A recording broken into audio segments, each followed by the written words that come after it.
Hello ছাত্রছাত্রী বন্ধুরা, তোমরা আমার গত ক্লাসগুলোতে দেখেছ লেনদেন দুইটা পদাকিলা পদ্ধতি সম্পর্কে আমি আমার চ্যানেলে দিয়েছিলাম। আজকে আমি তোমাদেরকে জাবেদা সম্পর্কে বলবো।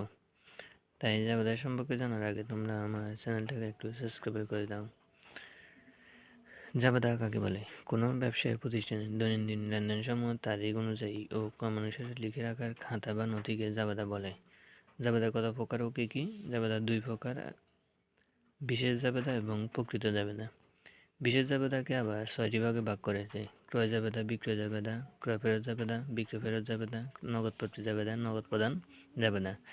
প্রকৃত জাবেদাকে ৪টি ভাগে ভাগ করেছে: সংশোধনী জাবেদা, সামান্য জাবেদা, সমাপনী জাবেদা এবং প্রারম্ভিক জাবেদা।